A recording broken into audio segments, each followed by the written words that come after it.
저에게 처음 오신 분들 주의 이름으로 축복하고 환영합니다. 옆에 계신 분들하고 한번 인사하겠습니다. 잘 오셨습니다. 인사하게. 예. 오늘은 예수께서 부활하신 부활절입니다. 부활의 기쁨이 온 성도들에게 충만하기를 간절히 원합니다. 우리 옆에 계신 분들하고 또 함께 한번 따라할까요? 예수님은 부활하셨습니다. 다시 한번 할까요? 예수님은 부활하셨습니다. 영성학자로 유명한 앤드루 머레이라고 하는 분이 부활의 주와 함께하라고 하는 책을 썼습니다. 이 책을 탐닉하다 보면 이 책의 이런 내용을 저자가 말합니다. 나는 지금까지 신앙의 기쁨을 누려본 적이 없다고 불평하는 그리스도인들이 있는 것을 안다. 염려하지 말라. 신앙의 기쁨을 누릴 수 있는 방법이 있다. 우리의 죄를 지고 십자가에 달리신 주님을, 죽음에서 부활하신 승리의 주님을 만나는 것이다. 그래야 엠마오로 가는 길에서 돌이킬 수 있으며 슬픔과 안타까움의 삶에서 환희와 능력의 삶으로 변화될 수 있다. 저자가 우리에게 주는 메시지는 우리가 부활 신앙을 갖게 될 때 우리의 삶의 기쁨이 회복된다라고 하는 말씀을 하고 있는 것입니다.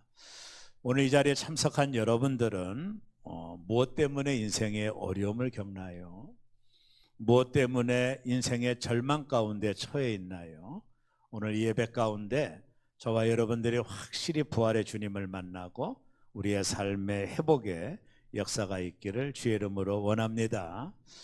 사람들은 4월을 잔인한 달이라고 말합니다. 그러나 성도들에게 있어서 4월은 기쁨이요 승리의 달이에요. 왜냐하면 예수님께서 부활하셨기 때문에 그렇습니다.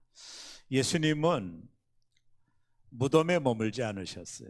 예수님은 그 무덤 문을 열고 사흘 만에 부활하셔서 우리에게 부활의 첫 열매가 되어 주신 것이죠.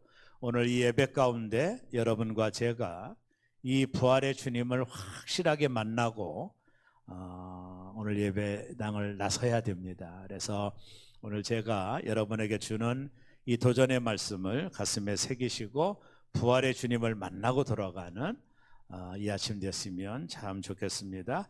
예수님의 사역을 저는 한 3가지 카테고리 속에서 말씀을 좀 드리려고 하는데 2000년 전에 이 땅에 오신 예수님은 무엇을 하셨는지를 말씀을 드리려고 합니다. 첫째로 예수님은 죽으셨습니다. 이게 성경의 팩트요, 진실이거든요. 어떤 분이 이런 말을 합니다. 예수님께서 공생에 3년 동안 하신 일을 보아라. 그분은 병자를 고치시고 죽은 자를 살리시고 안진뱅이를 일으키시고 백성들이 굶주렸을 때는 오병이어의 역사로 그들을 먹이셨어요. 그리고 예수님은 가난한 자들과 늘 함께 하셨습니다. 오늘 이 시대에 예수님 같은 분이 계시다면 아마 노벨 평화상 정도는 받으실 거예요. 그분이 하신 모든 일들은 남을 위한 일이셨고 그분이 하신 모든 사역은 어떻게 보면 가난하고 연약한 자들을 돌보고 치유하고 고치시고 회복시키는 역할을 하셨어요. 예수님이 하신 사역이 정직하게 맞다면 오늘 이 시대에 그런 분이 계시다면 아마 노벨 평화상은 거뜬히 받을 거예요. 주님이 공생에 3년 동안 하신 일들이 그것을 대변해 주고 있는 겁니다. 근데 예수님께서는 어떻게 된 일인지 2000년 전에 십자가에 달려 죽으셨습니다. 교회가 상징하는 십자가가 아름답게 보이지만 예수님만 해도 십자가는 저주의 상징입니다. 십자가를 자랑하지 않습니다. 우리 가문 속에 누군가가 십자가에 죽었다라는 것은 수치입니다. 십자가는 사형틀입니다.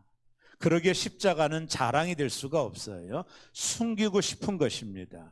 그런데 예수님께서 그 십자가에 노벨상을 받아도 부족한 그분이 2000년 전에 골고다 언덕 십자가에서 죽임을 당하신 거예요.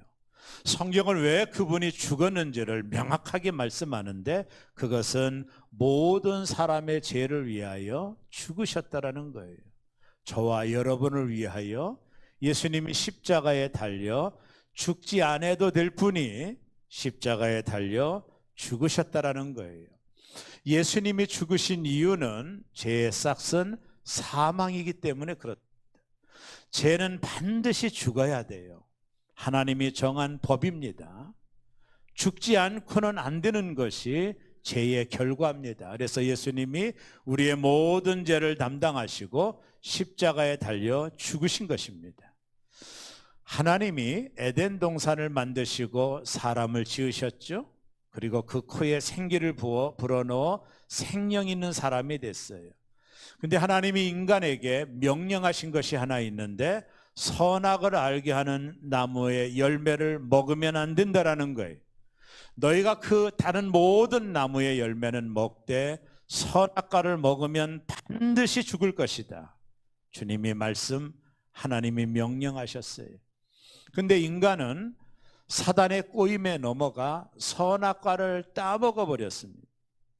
선악과를 따먹는 순간에 에덴 동산에 죄가 들어왔어요. 그리고 그들은 에덴 동산에서 추방을 당합니다. 영원히 살 수 없기에 추방을 당합니다. 인간의 죄는 세 가지 죽음을 가지고 왔는데 첫째 죽음이 영적인 죽음입니다. 하나님과의 단절이죠. 두 번째 죽음은 육체의 죽음입니다. 80이든 100이든 얼마를 살든 반드시 죽게 되어 있어요. 세 번째 죽음은 영원한 죽음입니다. 지옥을 말하죠. 그래서 예수님께서 우리를 구원하시기 위하여 이 땅에 오신 것입니다. 하나님이신 그분이 이 땅에 직접 내려오셔서 십자가에 달려 죽으신 것입니다. 여러분, 천국은 죄인이 들어갈 수가 없어요. 예수를 믿지 않으면 모두 다 지옥에 갑니다. 천국은 의인만 가는 곳입니다. 그러나 이 땅에 의인은 아무도 없어요. 이 땅에 의인은 아무도 없습니다. 모든 사람이 다 죄인입니다. 그렇기 때문에 이 땅에 있는 모든 사람은 모두 다 영원한 지옥에 들어갈 수밖에 없는 것입니다. 성경 로마서 3장 23절에 보면 모든 사람이 죄를 범하였음에 하나님의 영광에 이르지 못하더니, 모든 사람이 죄인입니다. 그들이 아무리 도덕적으로 그리고 윤리적으로 깨끗해도 사람은 태어날 때부터 죄를 가지고 태어나는, 원죄를 가지고 태어나는 것이 사람이에요. 모든 사람이 죄를 졌기 때문에 영원한 지옥으로 떨어지는 것입니다. 이것을 안타깝게 여겼던 하나님께서 인간의 몸을 입고 2000년 전에 이 땅에 오신 것입니다. 그리고 우리를 대신하여 그분이 십자가에 달려 죽으실 때 다 이루었다, 내가 인간의 모든 죄를 담당하고 죽으셨다라고 선언하신 것입니다. 예수님의 죽음과 부활은 우리가 가지고 있는 세 가지의 죽음에서 우리를 해방시켜 줬어요. 영적인 죽음에서는 중생을 주었고, 육체의 죽음에서는 부활을 주시고, 영원한 죽음에서는 영생을 주신 것입니다. 그래서 성경은 말합니다. 누구든지 예수 그리스도가 우리를 위하여 죽으신 것을 마음에 믿으면 의로워지고 입으로 시인하여 구원을 받느니라.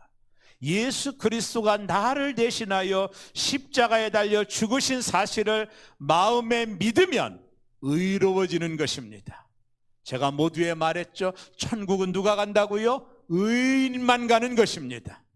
내가 예수님을 믿으면, 마음에 믿으면 의로워져서 의인이 된 성도는 반드시 천국에서 깨어나는 것입니다. 구원은 인간의 행위가 아니라 예수 그리스도가 나를 대신하여 십자가에 달린 이 사실을 마음에 믿게 될 때 우리는 의로워지고 입으로 시인하여 구원을 받는 거예요. 예수님이 내 대신 십자가에 달려 죽으신 것을 마음에 믿으면 의로워지고 입으로 시인하여 구원을 받는 것입니다. 요한계시록에 보면 성도의 죽음을 이렇게 설명합니다. 우리 모두 다 이 땅을 반드시 떠납니다. 그러면 심판대 앞에 서게 됩니다. 요한계시록에서 나오는 사실이에요. 심판대 앞에서 우리가 서면 우리를 재판하는 재판장이 계십니다. 하나님이시죠. 하나님이 우리를 재판하시는 거예요. 그리고 옆에는 사단이 있습니다. 그리고 그 옆에는 예수님이 계십니다. 재판장이 검사 측에 있는 사단에게 여기 서 있는 이진상의 죄를 고소하라고 말을 합니다. 사단이 일어나서 이렇게 말합니다. 여기 있는 이진상 목사가 몇 살 때 이런 죄를 졌고 20살 때 이런 죄를 졌고 40대 이런 죄를 졌고 50대 이런 죄를 졌고 사단이 나를 고소합니다. 하나님, 여기 있는 이진상이 이런 죄를 졌습니다. 하나님 아시죠? 하나님도 아실 것입니다. 나를 끊임없이 참소하고 고소를 하는데 제가 고개를 들 수가 없어요. 맞거든요. 내가 그런 죄를 졌거든요. 고개를 못 듭니다.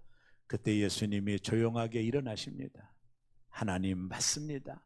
여기는 이진상 목사가 이런 죄를 졌습니다. 다 맞습니다. 사단의 고소가 맞습니다. 근데 하나님, 내가 여기는 이진상 목사를 위하여 2000년 전에 십자가에 달려 이진상 목사의 죄를 담당하고 내가 대신 죽었습니다. 이진상 목사의 죄를 내가 담당하고 내가 죽었습니다. 그렇기 때문에 하나님, 내가 대신 죽었기에 여기는 이진상 목사는 죄가 없습니다. 그때 하나님께서 명쾌하게 재판합니다. 여기는 이진상 목사가 죄가 있었지만, 사단이 고소한 대로 죄가 있었지만 내 아들 예수께서 이진상 목사의 죄를 위하여 십자가에 달려 죽으셔서 사흘 만에 부활했으니 이진상의 목사의 죄는 없어졌느니라. 이진상 목사를 천국으로 인도해라. 우리가 그래서 천국에 가는 것입니다. 예수께서 나의 모든 죄를 담당하시고 내 대신 죽으신 것입니다. 이사야 선지자가 이 사실을 이렇게 예언을 했습니다. 이사야 53장 5절과 6절에 보면 그가 찔림은 우리의 허물 때문이요 그가 상함은 우리의 죄악 때문이라. 그가 징계를 받음으로 우리는 평화를 누리고 그가 채찍에 맞음으로 우리는 나음을 받았도다. 우리는 다 양 같아서 그릇 행하여 각기 제 길로 갔거늘 여호와께서는 우리의 모든 죄악을 예수님에게 담당시키셨도다. 예수님에게 나의 모든 죄를 하나님은 담당시키셨도다. 나의 죄 때문에 예수께서 2000년 전에 십자가에 달려 죽으신 것입니다. 1865년 4월 14일은 미국 사람들에게는 잊지 못할 그런 날입니다. 미국의 16대 대통령이었던 에브라함 링컨이 56세의 나이에 암살을 당했어요. 그에게 총을 쏜 사람은 26살의 청년이었던 부스라는 청년이었습니다. 경찰 조사가 시작됐습니다. 링컨 암살에 가담한 자를 경찰이 조사해 봤더니 존 부스를 포함하여 총 8명이 에브라함 링컨을 암살하는 일에 가담을 한 거예요. 조사 과정에서 8명의 공범들은 하숙집을 운영하던 메리 수랏의 집에서 모의를 한 거예요. 경찰은 하숙집 주인인 메리 수락도 공범이 아니냐고 따집니다. 그때 공모했던 사람들은 그녀는 아니다라고 이야기를 했습니다. 그러나 그 이후에 메리 수랏은 자신도 공범이라고 자수를 했어요. 심지어 그녀가 맡았던 역할까지 있었다라고 털어놓았습니다. 결국 메리 수랏과 공범들은 종신형 아니면 교수형에 처해지게 됩니다. 그 1년 4개월이 지난 후에 워싱턴의 경찰국에 한 남자가 찾아옵니다. 메리 수랏이 자신의 죄를 뒤집어 썼다라고 고백을 하게 돼요. 그 남자가 바로 메리 수랏의 아들이었습니다. 그녀는 자신의 아들이 암살에 관여한 것을 알고 아들 대신 허위 자백을 해서 사형장의 이슬로 사라진 것입니다. 이 메리 수랏이 미국 역사상 최초의 여성 사형수가 되게 된 것입니다. 메리 수랏의 사형 집행으로 그의 아들 존은 법정에서 그의 유죄 여부를 두고 배심원들의 의견이 엇갈리게 돼요. 그러나 결국에 배심원들은 이렇게 판결을 내립니다. 우리는 어머니 메리 수랏이 아들 존 수랏을 대신하여 죽었으므로 아들 존 수랏을 무죄로 석방합니다. 어머니가 아들 대신 죽었기에 아들이 석방을 당한 것입니다.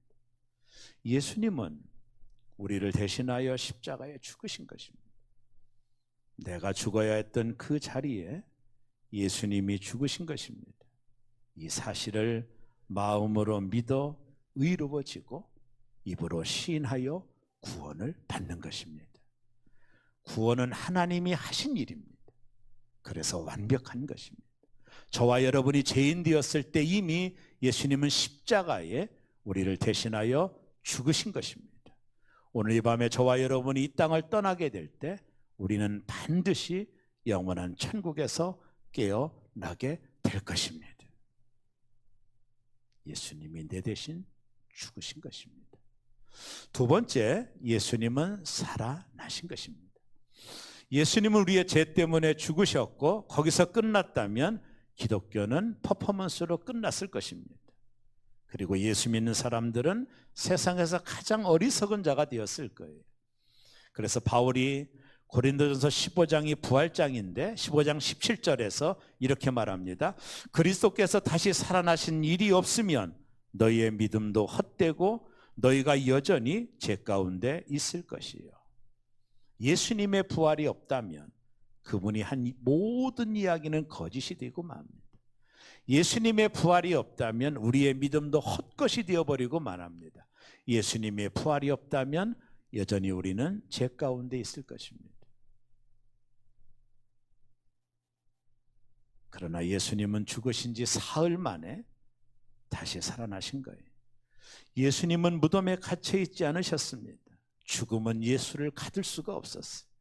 하나님이 예수를 살리셨습니다. 예수는 죽은 지 사흘 만에 부활하셨습니다. 오늘 우리가 드리는 예배는 그런 의미를 담고 있는 거예요. 예수님은 공생의 기간 동안 자신이 죽고 살아날 것을 말씀하셨어요. 예수님의 살아남은 퍼포먼스가 아닙니다. 갑자기 일어난 사건이 아닙니다. 예수님이 이미 말씀하신 그대로 사흘 만에 무덤 문을 열고 예수님이 부활하신 것입니다.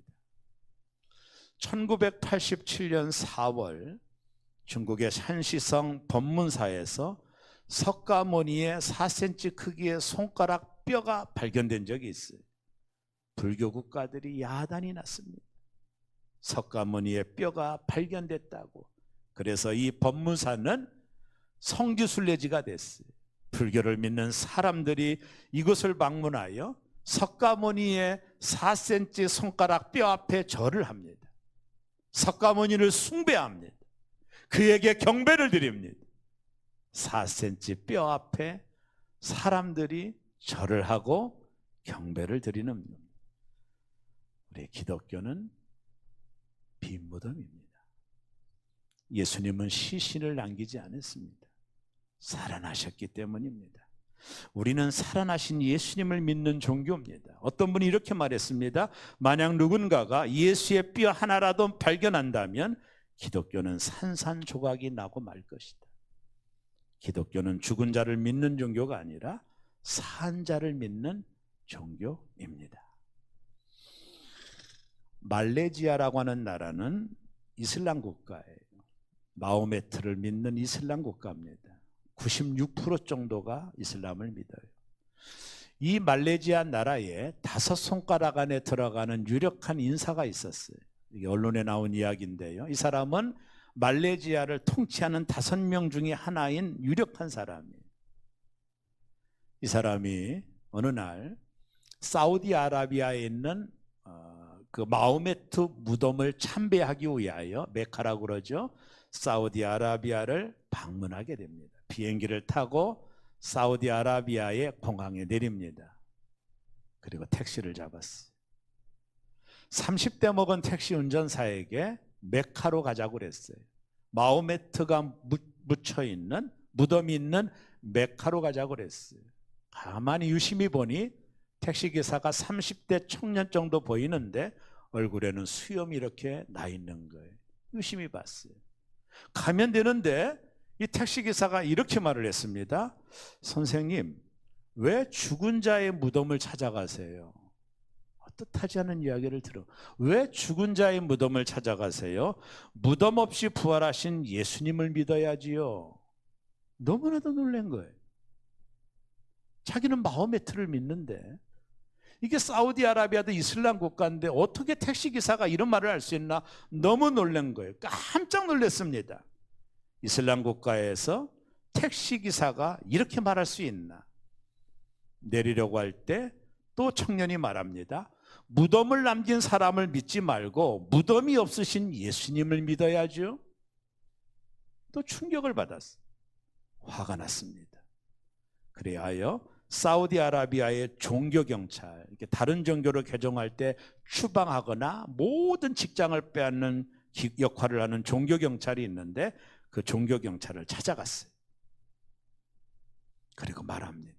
아니, 이슬람 국가인 사우디아라비아의 공용택시 기사가 예수님을 믿으라고 하니 이게 말이 되냐고, 그 사람을 당장 잡아서 죽이든가 재판에 회부하라고 소리를 질렀습니다. 종교경찰 담당자가 물어봅니다. 얼굴이 기억나세요? 내가 또렷이 기억한다고. 몽타주를 그리는 사람이 와서 이 사람이 말한 대로 얼굴을 그렸어요. 40대, 30대 초반의 청년의 얼굴, 여기에는 수염이 나 있는 얼굴을 그려서 맞느냐고 물어보니 확실히 맞다고. 이 택시기사를 잡아서 재판에 회부하라고. 그래서 이 몽타주를 공항에 다 이제 뿌린 거예요. 운전하는 택시기사들에게 다 뿌려서 이런 사람을 보면 신고를 해라. 재판에 넘길 테니 신고를 하라고 이제 경찰이 뿌린 겁니다. 얼마 지나지도 시간이 아무리 지나도 신고자가 없는 거예요. 찾을 수가 없는 거예요. 그 택시 운전사를 찾을 수가 없는 거예요. 그래서 할 수 없이 말레이시아의 이 유력한 정치인은 자신의 고향 말레이시아로 돌아옵니다. 시간이 지났습니다. 얼마간의 시간이 지났을 때 말레이시아에 같이 사업을 하는 친구가 자기를 초청한 거예요. 식사라도 같이 하자고 초청을 했는데 이 사업가는 크리스찬이었습니다. 알았지만 친한 친구이기 때문에 그 집을 방문합니다. 식탁에 앉아 맛있는 밥을 먹고 만찬을 즐기는데 우연히 눈을 이렇게 들어 이 집 식탁 위에 있는 포스터, 액자 하나를 봤어요. 거기에 자기가 본 청년의 얼굴이 있는 거예요.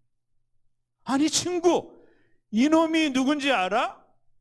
아내가 메카를 방문했을 때 나에게 왜 죽은 자를 찾아가느냐고 말했던 놈이야. 아, 이놈 사진이 여기 있네. 아, 이놈이 누구야? 내 친구가 이분은 예수님이라고. 예수님이라고.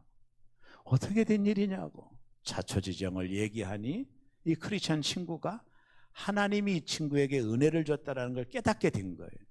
전도를 했습니다. 예수 믿으라고. 우리는 죽음을 남긴 종교를 믿는 신앙인들이 아니다. 우리는 살아계신 하나님을 믿는 종교, 무덤이 없는 예수님을 믿는 종교라고 전도할 때 자기가 경험한 것이 있으니까 그도 예수님을 받아들입니다.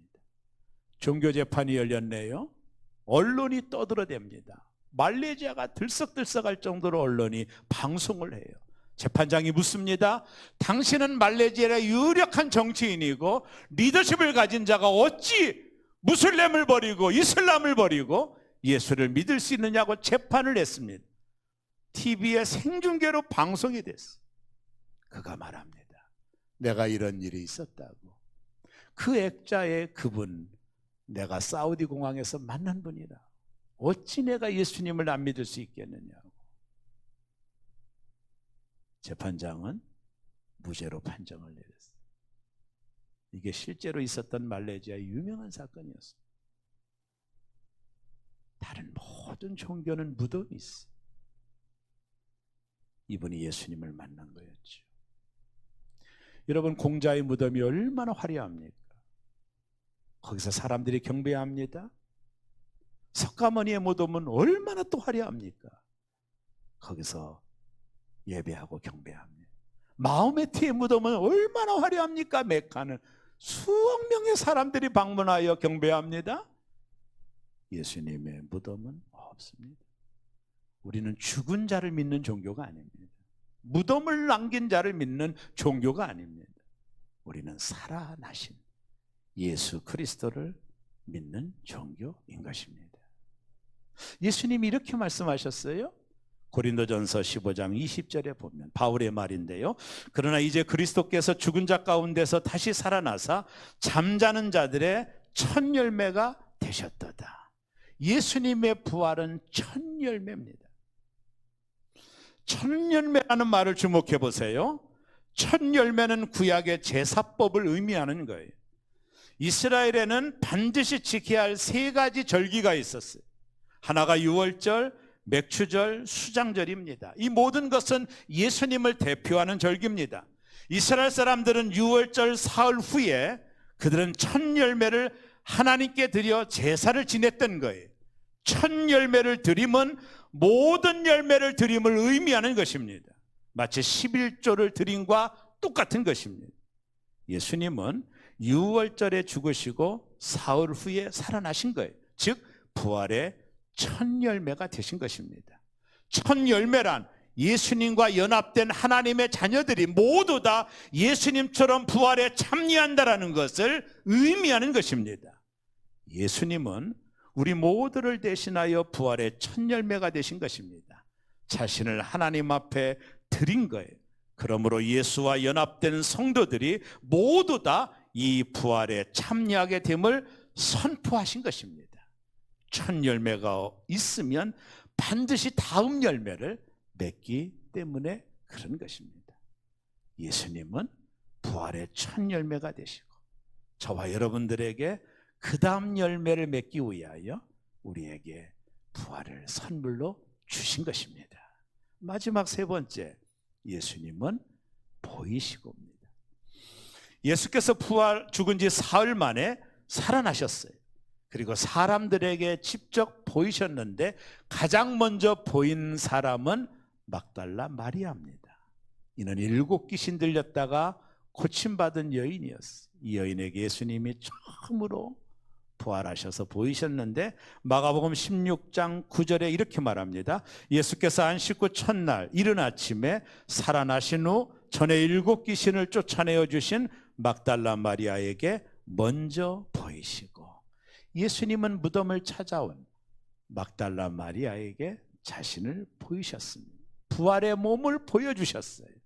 그리고 나서 예수님은 엠마오로 내려가는 두 제자에게도 보이셨어요. 누가복음 24장 31절에 보면 그들의 눈이 밝아져 그인 줄 알아보더니 예수는 그들에게 보이지 아니하시는지라. 실망하여 예수님이 죽었다라는 이야기를 듣고 실망하여 내려가던 두 제자에게 예수님은 정확하게 보여주셨어요. 또한 가룟 여다를 뺀 예수님의 11명의 제자들에게 예수님은 나타나셨습니다.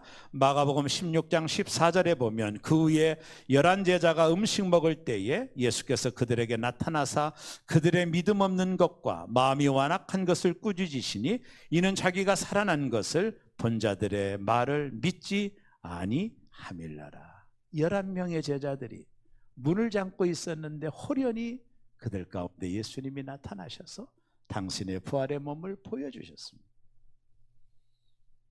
그리고 고린도전서 15장 6절과 8절에 보면 그 후에 500여 형제에게 일시에 보이셨나니 그 중에 지금까지 대다수는 살아있고 어떤 사람은 잠들었으며 그 후에 야고보에게 보이셨으며 그 후에 모든 사도에게와 맨 나중에 만삭되지 못하여 난 자 같은 내게도 보이셨느니라. 500여 형제들에게 일시에 부활의 예수님을 보여주신 것입니다. 사랑하는 성도 여러분, 예수 그리스도의 부활은 목격자들이 이렇게 많습니다. 이 성경에 쓰여질 당시만 해도 예수님의 부활을 두 가지로 비판했어요. 하나는 기절설과 하나는 도둑설입니다. 예수님이 잠깐 기절했다라는 거예요. 그리고 깨어난 거라는 겁니다. 그러나 그것은 틀립니다.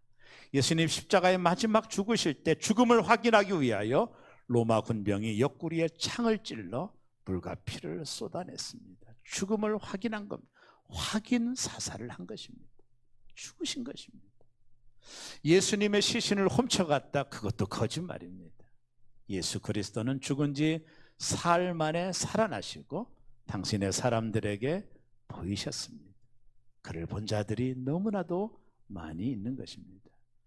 주님께서 오늘 우리에게 이렇게 말씀합니다. 요한복음 11장 25절과 26절에 예수께서 이르시되 나는 부활이요 생명이니 나를 믿는 자는 죽어도 살겠고 무릇 살아서 나를 믿는 자는 영원히 죽지 아니하리니 이것을 내가 믿느냐. 예수를 믿고 이 땅을 떠난 분들은 반드시 무덤을 열고 부활합니다. 예수님 재림 때까지 살아있는 자는 살아있는 채로 부활체로 변하여 주님을 맞이하게 될 것입니다. 이것을 내가 믿느냐라고 말씀하고 있어요. 부활 이후의 삶이 영생이라는 의미입니다. 죽음으로 끝나지 않는다라는 것입니다. 영원한 생명이 있다라는 것입니다. 우리가 추구해야 되는 삶은 영생입니다. 이 땅을 사는 동안 이 땅의 것을 추구하는 인생이 아니라 영원한 것, 영생을 추구하는 인생을 살아야 된다는 거예요. 성도는 이 땅에서 영생을 꿈꾸면 안 됩니다. 많은 사람들이 이 땅에서 영생을 살려고 발버둥을 칩니다. 그래서 절망하고 좌절하는 거예요. 고린도전서 15장 19절에 보면 만일 그리스도 안에서 우리가 바라는 것이 이 세상의 삶뿐이면 모든 사람 가운데 더욱 불쌍한 자이니라. 예수의 부활을 믿고 사는 성도가 고작 이 땅의 것들을 구하고 살면 가장 불쌍한 사람이라는 것입니다. 성도는 부활 이후의 영생을 추구하면서 살아야 되는 것입니다. 물론 이 땅에서 부활의 삶을 살 수 있습니다. 왜냐하면 성도는 이미 첫째 부활에 참여한 자가 되었기 때문에 그렇습니다.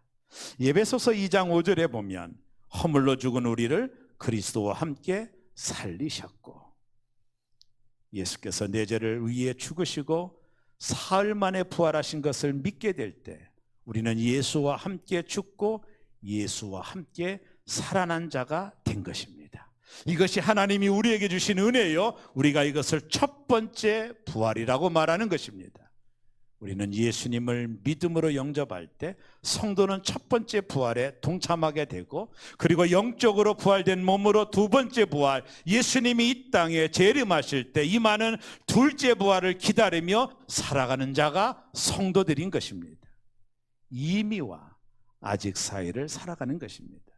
이미 영적으로 부활했고 그리고 아직 오지 않은 온전한 부활을 기다리고 살아가는 것이 성도들의 삶의 모습인 것입니다. 그 삶이 바로 신앙생활이고 예수님은 그 삶을 사는 우리에게 이렇게 말씀하십니다. 마태복음 16장 24절에 보면 이에 예수께서 제자들에게 이르시되 누구든지 나를 따라오려거든 자기를 부인하고 자기 십자가를 지고 나를 따를 것입니다. 우리는 둘째 부활에 들어가기까지 이 땅에서 자기를 부인하고 자기 십자가를 지고 예수님을 따라가는 삶을 사는 것입니다. 왜요? 두 번째 부활을 맞이할 준비를 해야 되기 때문에 그것은 자기 부인은 자기를 죽이는 것입니다. 자기 십자가를 지고는 십자가에 죽는 겁니다. 죽어야만이 부활을 맞이할 수 있기 때문에 그렇습니다. 결국에 부활은 죽지 않으면 일어나지 않습니다. 죽지 않고 살아나는 것은 회복이지 부활이 아닙니다. 그래서 두 번째 부활을 준비하는 성도는 이 땅에서 날마다 죽는 삶을 경험하는 것입니다. 그래서 우리의 삶에 고통과 절망이 찾아오는 겁니다. 왜요? 그런 것이 없이는 죽지 못하기 때문입니다. 그래서 고린도전서 15장 31절에 바울이 이렇게 말합니다. 나는 날마다 죽노라.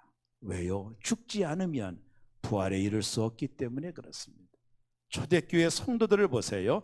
수많은 핍박과 고난을 겪으며 살아갔습니다. 그럼에도 하나님은 그들의 고난을 말리지 않았어요. 오히려 그들이 그 고난을 겪도록 허락하셨습니다. 왜일까요? 그 고난을 통해 날마다 죽는 삶을 경험하기 때문이고, 죽지 않고서는 부활을 맞이할 수 없기 때문인 것입니다. 오늘은 부활절입니다.